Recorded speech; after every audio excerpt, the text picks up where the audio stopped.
Hello everyone, and welcome back to From Me to English. Today's story is called The Strange Train Station.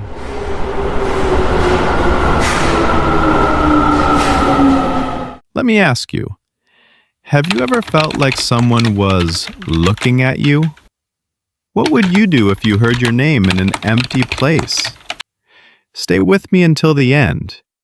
This story has mystery, some small clues, and a surprising. And remember, you can download the free PDF in the description. It has the transcript, vocabulary with examples, and exercises to help you practice English. Now, let's begin. Part 1. Waiting for the train. It was late afternoon. Emma, a young woman in her 20s, stood at the station with her train ticket.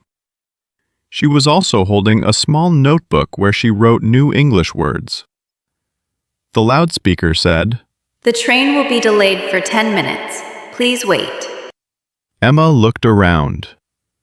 Only a few people were sitting on the benches. The air felt quiet and heavy. Then, behind her, she heard a whisper. Is that her? Emma stopped. She turned quickly. Nobody looked at her. Only a man in his 40s stood near a pillar. He looked at her for a moment, then quickly pretended to check his phone. Emma's heart started to beat faster. Question for you. Why did the man stop? Was he afraid or something else? Part 2. Strange Whispers. Emma walked slowly along the platform. Her steps made a sound on the floor.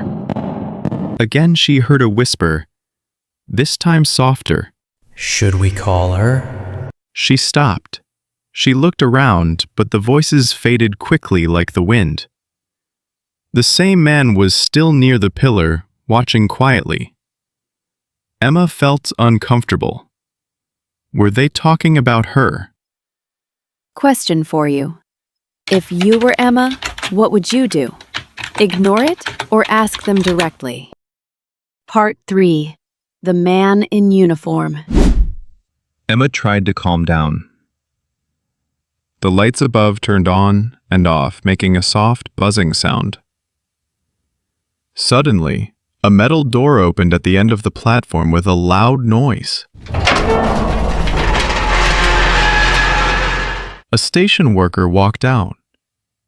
He wore a dark blue uniform.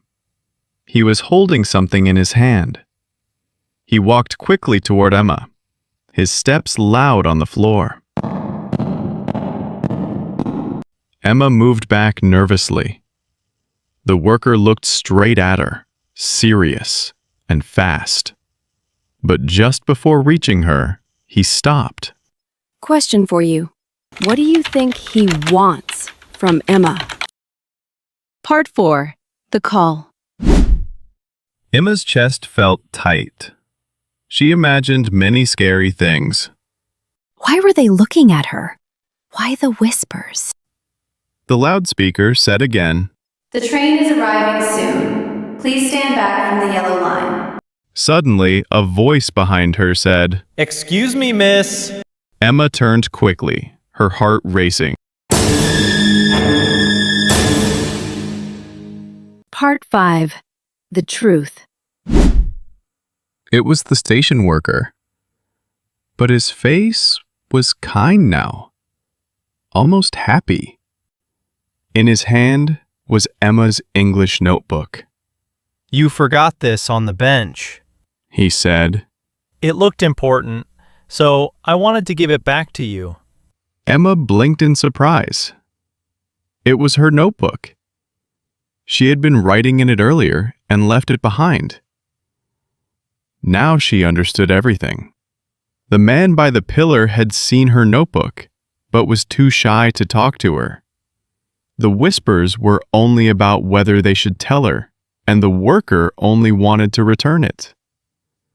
All the mystery was just about a forgotten notebook.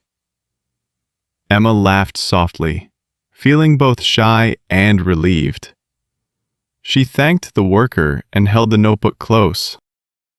On her way home, Emma thought, I almost scared myself for nothing. I made a big story in my head, but the truth was simple and even kind. and learning English is the same. Many learners feel afraid. They think it is too difficult, too mysterious. But really, it is just one notebook, one word, one small step at a time. So don't stop here. Listen again to catch more details. Download the free PDF in the description for the transcript, vocabulary, and exercises. And keep practicing with me every day, step by step, notebook by notebook. Thank you for listening, and see you in the next story.